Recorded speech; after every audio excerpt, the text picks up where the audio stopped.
Reddit pregunta: trabajadores de la salud, ¿qué es lo más aterrador que un paciente les ha dicho? Triaje normal. Paciente típica de mediana edad, que se presenta con dolor de cabeza y cansancio. Era verano, así que hicimos un par de preguntas adicionales antes de realizarle el hisopado y continuar con la evaluación.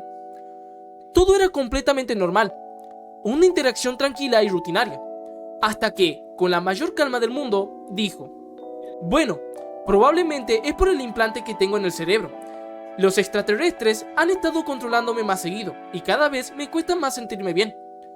Lo dijo con una expresión completamente normal, como si estuviera hablando del clima.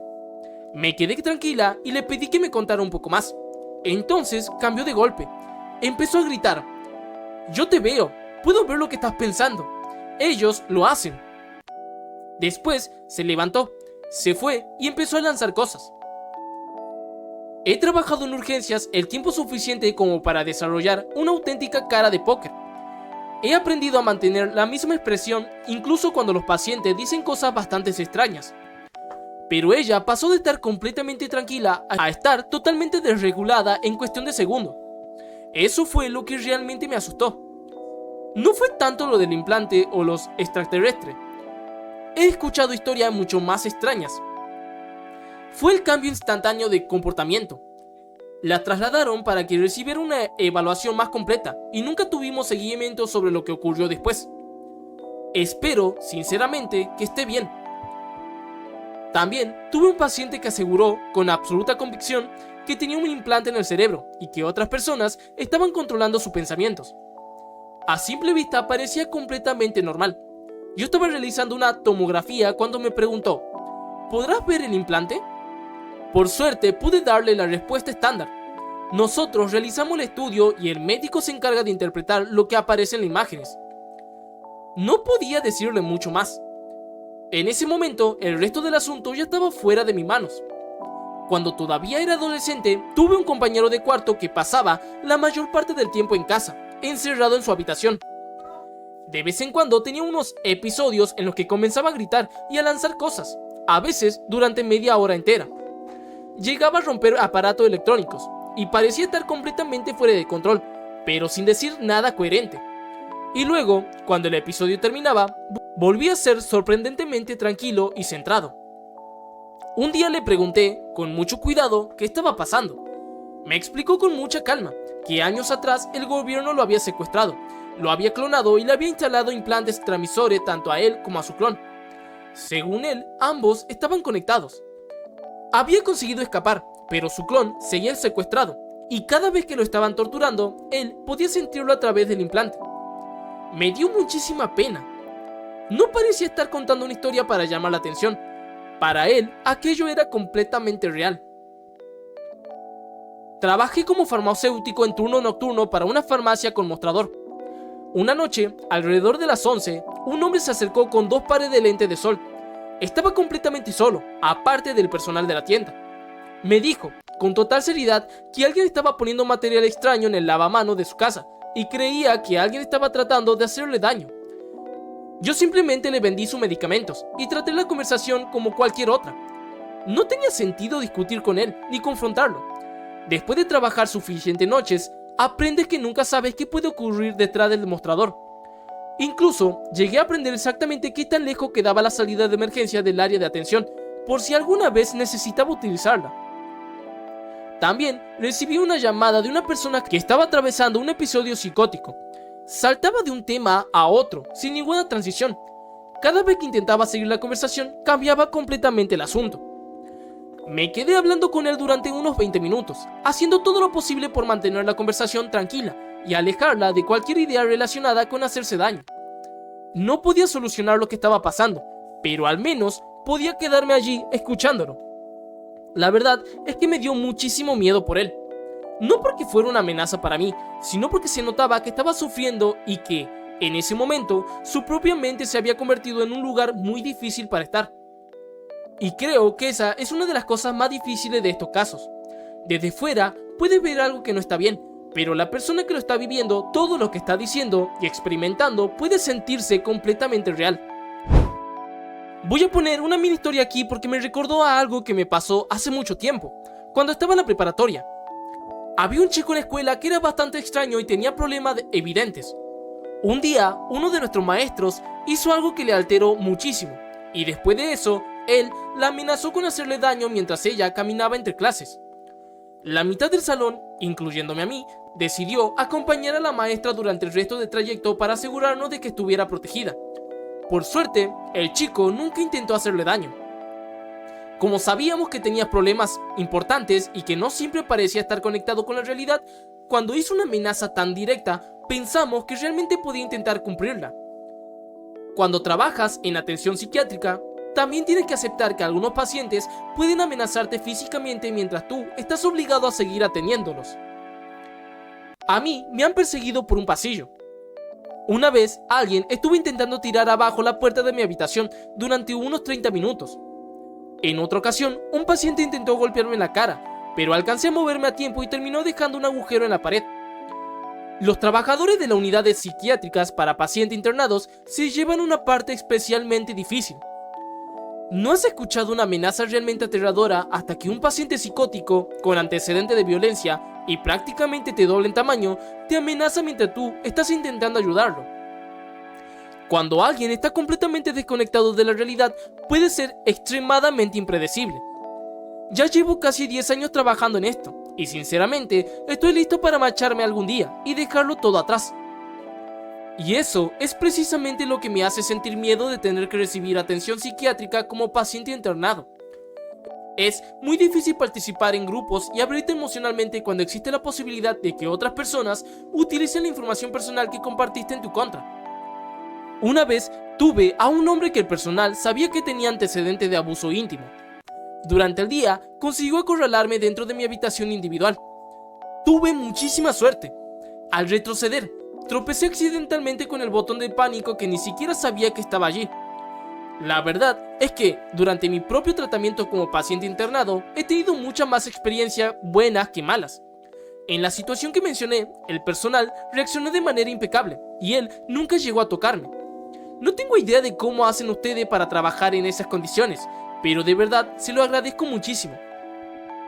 Algunos de nosotros simplemente estamos ahí para caer en un lugar seguro, tener un aterrizaje suave y disponer de un poco de tiempo para volver a encontrar el equilibrio. Por cierto, ¿cómo se maneja la situación que describiste? Supongo que ella no fue dada de alta, pero imagino que tuvieron que considerar muchísimo más que simplemente si sus síntomas habían empeorado. Estoy en psiquiatría, y una vez un paciente me dijo que iba a matarnos después de que solicitáramos una evaluación para extender su internación involuntaria. Estaba gravemente psicótico, y escuchaba voces que le decían cosas peligrosas. A pesar de eso, nuestra solicitud fue denegada. Al día siguiente me lo encontré en un callejón de la ciudad. Gracias a Dios no me reconoció. La verdad, tampoco es que siempre esté todo bien. Esto me recordó a una ocasión en la que tenía un cliente que, mientras trabajábamos, me preguntó cuál era mi automóvil y cuándo pensaba marcharme. Yo trabajaba en un club para adultos. No, obviamente no es exactamente la misma situación, pero tampoco fue precisamente una conversación que me hiciera sentir muy tranquila. Supongo que hay trabajos en los que uno termina aprendiendo a prestar atención a cosas que antes ni siquiera había prestado importancia. Tuve un paciente que pidió que le hicieran un baño en cama y que dejaran todo perfectamente limpio porque iba a ver al señor y quería verse bien. Murió esa misma noche. Otro paciente estaba muy decaído. De repente se incorporó, se quedó completamente quieto, con una expresión de puro miedo en los ojos, y dijo, «Vienen». Después sufrió un paro cardíaco y murió. También tuve un paciente muy joven, prácticamente de edad universitaria, que tenía una cantidad enorme de problemas médicos y estaba extremadamente enfermo. Entraba y salía del hospital constantemente. Cada vez que regresaba, decía, «Esta vez sí lo voy a superar. Esta vez puedo con esto». Y, contra todo pronóstico, todavía está vivo y sigue luchando. Espero sinceramente que algún día pueda superar todo esto. Voy a ir al automóvil a buscar mi pistola. Eso fue lo que dijo un familiar de un paciente porque la cirugía por cáncer y la reconstrucción estaban tardando más de lo previsto. La policía terminó escoltándolo fuera de las instalaciones y le prohibieron regresar al hospital. No soy personal médico, pero mi mamá se estaba muriendo y estaba completamente desorientada por la fiebre. Empezó a hablar con familiares fallecidos, tanto de su familia como de la mía, como si estuvieran allí mismo, a su lado.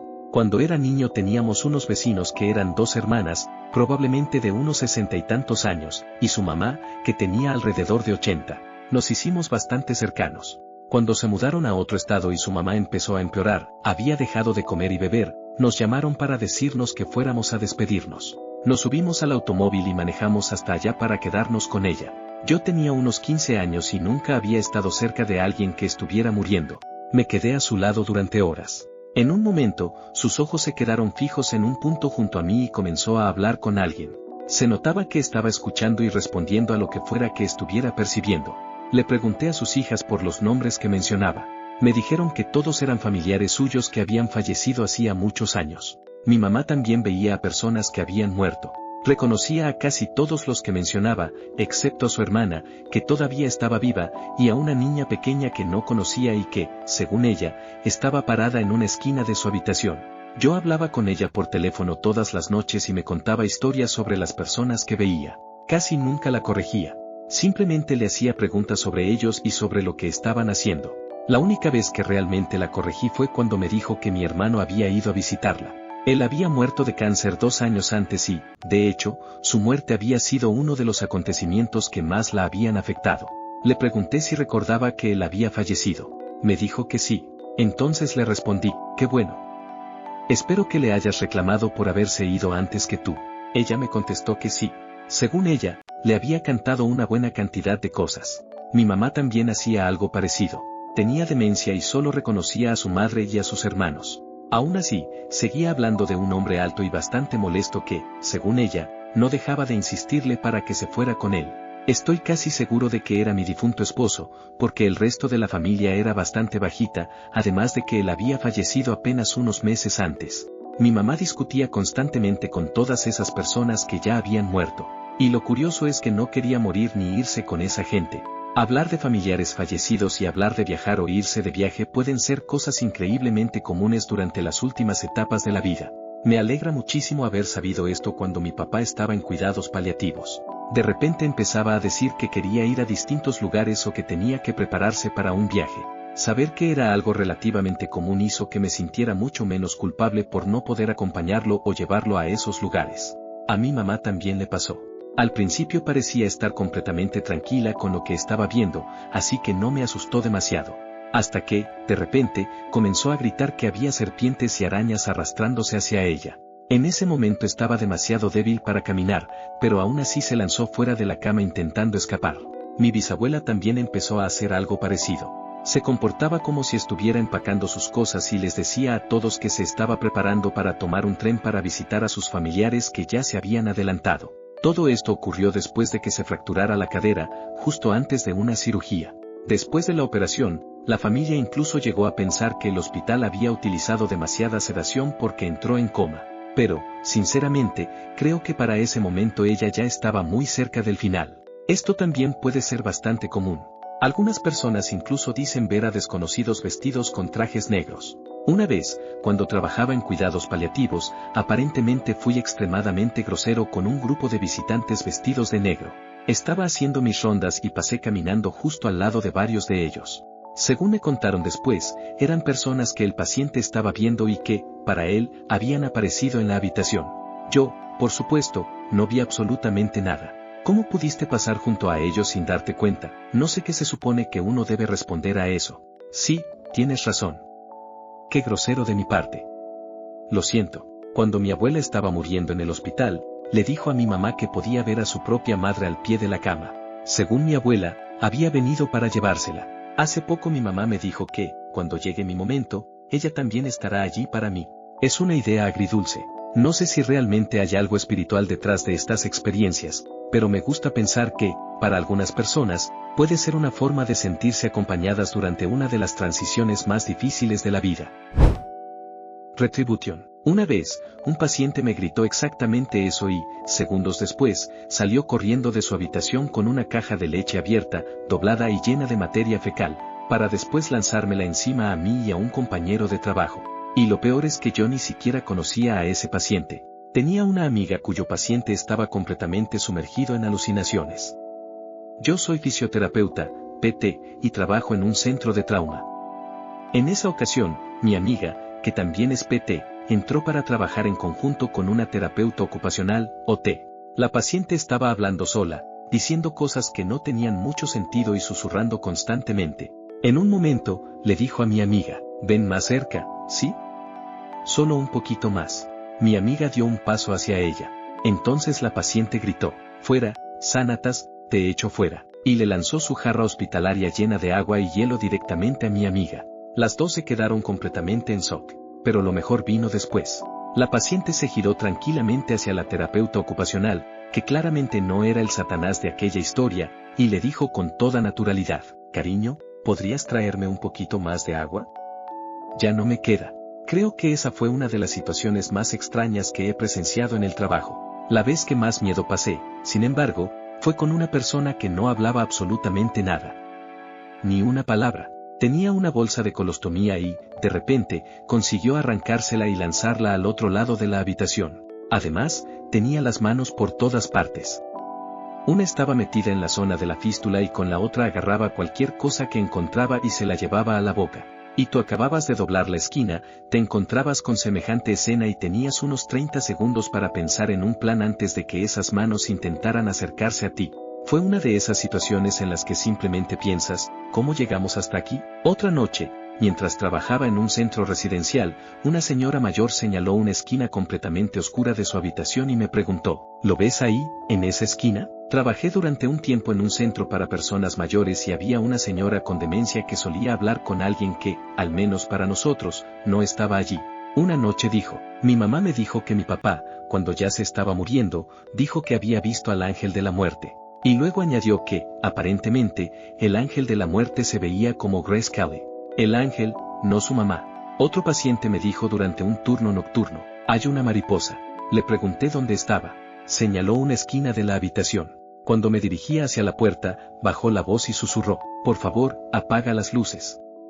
A la mariposa le gusta la oscuridad. Después sonrió. No sé por qué, pero esa frase me dejó completamente inquieto.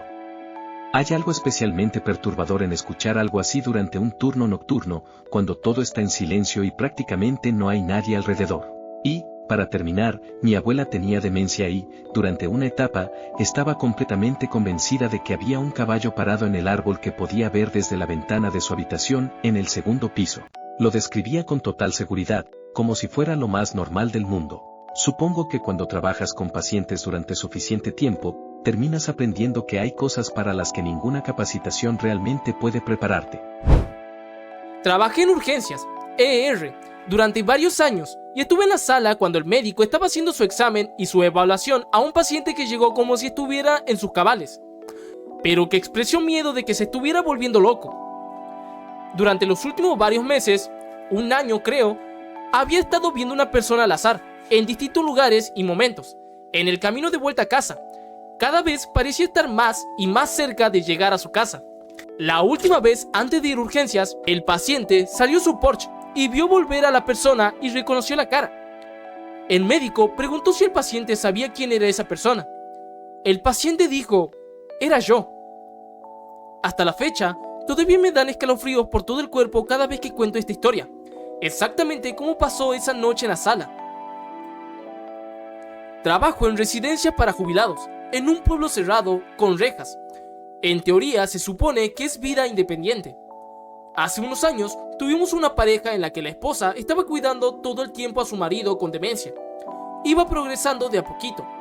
Él era un caballero muy agradable, pero en un momento ella tuvo que tapar todos los espejos de la casa porque no podía reconocerse y se ponía furioso. ¿Por qué hay este tipo en mi casa? Antes salía a caminar todos los días, pero después empezó a tirar piedras a las casas con vidrios polarizados porque el hombre lo estaba siguiendo. Otros residentes empezaron a tenerle miedo a esos arranques de enojos, y él tuvo que pasar a un nivel de cuidado más altos. Su esposa se fue viniendo para abajo poco después, y por lo último que supe, estaban viviendo en el mismo asilo de ancianos. Siento que me voy a morir, pero nunca cuando están histéricas, solo ansiosas, o incluso, peor, totalmente tranquilas, como si nada. En ese momento, de verdad se están muriendo. Yo era paciente cuando tenía 16 o 17 años. Me desperté para la escuela una mañana sintiéndome horrible. Mi papá me mandó a la escuela porque tenía fiebre de 100 a 101 y ¿Qué sé yo? Varias horas después me despierto y pienso, oh, Dios mío, me estoy muriendo. Le llamé a mi mamá que estaba trabajando y le dije, ma, me estoy muriendo. Ella me dijo que me tomara la temperatura y era de 105 grados para arriba. Ya se me confunden un poco los detalles. Me apuro hacia la sala de urgencias. Están intentando desesperadamente bajarme la fiebre. Me están llenando de antibióticos por vía IV y yo todavía me sentía como si me estuviera muriendo. 2 semanas después me dan de alta del hospital. No recuerdo mucho de ese tiempo. Mi mamá sí me dijo que el doctor lo apartó y le dijo que si yo hubiera llegado después ya estaría muerta. En realidad no tengo idea de qué tenía y mi mamá tampoco se acuerda. Lo de esta historia es que yo nunca digo me siento como que me estoy muriendo, ni ninguna variación de eso. Esto, de verdad, se sintió así. Podía sentir cómo se me iba haciendo lento adentro de mi propio cuerpo. También sentía como si estuviera viendo desde fuera. Me sentía gris. Hacía muchísimo calor, pero a la vez muchísimo frío. Podía sentir mi sangre en mis venas. Se sentía súper lenta y como espesa y chiclosa. Es bien difícil describirlo sin que suene loco. El año pasado tuve paramédico por 3ª vez y vi a una de frente a los ojos y le dije que me iba a morir, súper calmada. Yo lo sabía. Ella me había visto 13 horas antes y me dijo que solo tenía una infección en el pecho y que era cuestión de tiempo para que se quitara.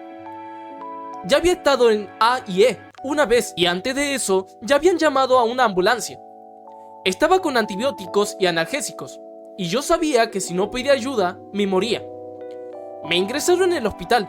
Tuve un ataque de tos en el que escupí un montón de sangre y luego ya no recuerdo qué pasó. Me desperté en Resus. Resultó que tenía Pes bilaterales, pleuritis y neumonía. Si no hubiera ido cuando fui, estaría muerta.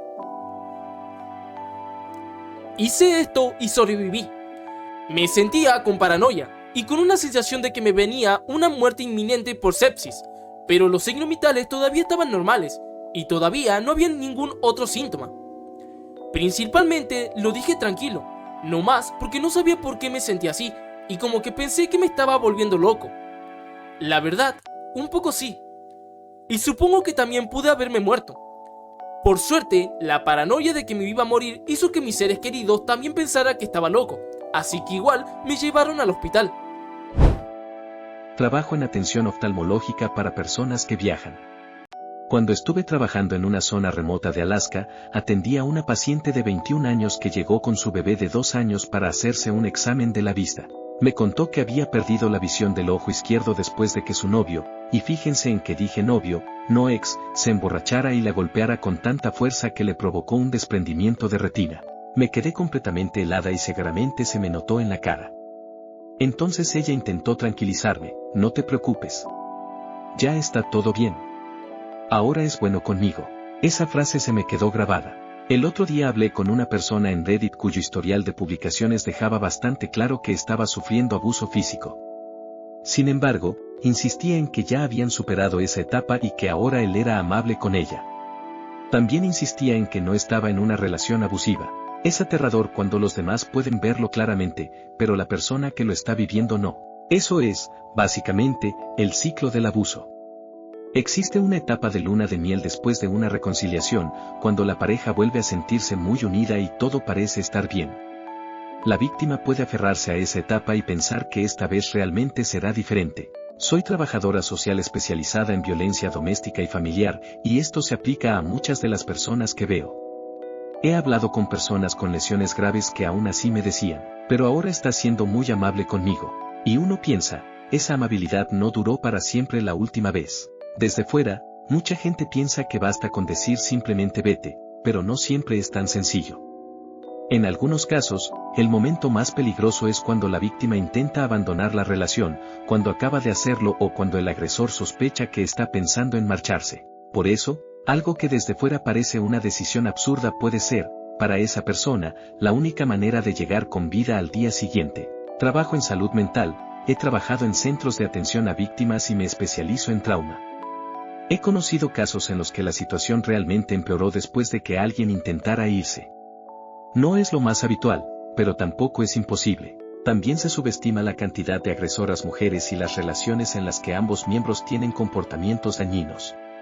Esto puede complicarse todavía más cuando existen problemas de consumo de sustancias y antecedentes importantes de trauma. Me sorprende la cantidad de veces que tengo que explicarle a alguien que su ex no necesariamente es un narcisista. A veces simplemente es una persona que se comporta muy mal. Otras veces es alguien con muchos problemas sin resolver que nunca aprendió a tener una relación saludable. Eso no justifica el abuso. Entender el origen de una conducta no significa excusarla, pero cuando una persona reconoce lo que está haciendo, asume responsabilidad y realmente está comprometida con cambiar, las cosas pueden mejorar muchísimo. El cambio verdadero requiere tiempo, esfuerzo y acciones concretas. Y hay algo que me recuerda a esto de la aventura de las Copper Beeches, de Sherlock Holmes. Holmes reflexiona sobre cómo, en una ciudad, los vecinos pueden escuchar un grito o un golpe y alertar a las autoridades, mientras que en una casa aislada pueden ocurrir cosas terribles durante años sin que nadie se entere. Esa es quizá una de las partes más aterradoras de todo esto. No siempre sabemos qué ocurre detrás de una puerta cerrada. Nos llamaron por respiración distinta a un hotel local para gente sin hogar. El tipo estaba en una habitación con varios roommates y al toque ya estaba en una posición de trípode. Dice que llevaba enfermo más de un mes. El güey estaba lleno de líquido. Las piernas, de puro edema, no podía ni apretarlas. Mientras lo íbamos sacando, él seguía preguntándome que no lo dejara morir, que sentía que ya se venía la muerte. Justo cuando le metimos en la camilla y empezamos a empujarlo hacia la camioneta, vi que se le iban los ojos hacia atrás y se puso un paro cardíaco enfrente de mí. Estaba tan lleno de líquido que ni pude lograr un iliotibial. La aguja amarilla ni siquiera llegó a tocar el hueso. Y sangró clarito cuando lo saqué. Ya estaba demasiado perdido y nunca logramos regresarlo. Estuve con mi abuela la última semana de su vida. Decía una y otra vez, no quiero irme. Luego, lo último que me dijo fue, gracias. Yo tenía 29 años y el resto de mi familia no pudo con todo eso de enfrentar el final de la vida. No me quedo pensando mucho en ese momento por protección personal, pero sí me acuerdo de que fui fuerte y le dije que la amamos y que la íbamos a extrañar, pero que íbamos a estar bien y que estaba bien que se fuera. Se fue en paz. Ella logró irse en paz. Recordatorio de la muerte es algo que no podemos evitar. Está bien tener miedo cuando te estás muriendo, pero ellos te necesitan. Gracias a la enfermera por compartir su historia aquí. Gracias por estar con los pacientes cuando la familia no puede, por lo que sea que pase. Paramédico aquí. Tuve un doctor con una hemorragia subaracnoidea que, por algún milagro o mala suerte, todavía puede decir unas cuantas palabras. Él sabía las mismas palabras antes de que lo sedáramos. La pupila izquierda ya estaba dilatada y fija antes de que siquiera llegáramos al hospital. El último turno tuve a un doctor y a un ex para con un derrame cerebral enorme por la pura incompetencia humana de otros. Fue fuera de la ventanita del CAT, LVO. Él sabía. La cara que traía, él lo sabía. La paciente esperó bastante rato en triaje. Mientras la registraba en la cama, vi algo arrastrarse hacia su brazo. Le dije, hey, si te acaba de arrastrar algo por el brazo. Y en un tono bien despreocupado respondió, es solo una chinche de cama. ¿Cuál es el protocolo cuando ves chinches en las camas de los pacientes? A ambos lados, se bañan antes de entrar al hospital. Hay una regadera para pacientes en el área de ambos. Hace poco entré a un departamento y cada superficie, sí, cada maldita superficie, estaba llena de bichos arrastrándose. Me llamaron a un departamento en el sótano por un caso de 76M con alteración del estado mental. La esposa nos salió a recibir afuera y ese imbécil no nos avisó. En cuanto se abrió la puerta, inmediatamente me tapó la nariz por mi alergia al auto, gracias a Dios. Estaba oscuro. Las luces no funcionaban. Entrar fue difícil por bolsas de basuras apiladas, unas negras grandes, de piso a casi el techo de la entrada. El piso debajo de mis botas antideslizantes había perdido tracción. El paciente está en la habitación a mi izquierda inmediata. Entro y veo el rectángulo de luz del día que indica que hay una ventana. Voy a abrir las cortinas, y mientras los hago, 2 de los 13 gatos me saltan encima.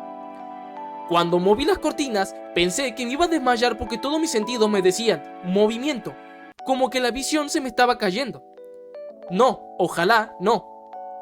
Cada superficie estaba negra y moviéndose con bichos. Cada superficie, paredes, techo, la pantalla de plástico de la lámpara, todo se estaba alejando de la luz. Debajo de mis botas había como 3 centímetros de caca de gato y de humano, haciendo el piso resbaloso. Las bolsas de basura junto a la puerta estaban completamente llenas de pañales de adulto usados. Fue difícil sacar al paciente. Si me vuelven a llamar a esa dirección, quiero llevar un lanzallamas. Que se joda esa casa.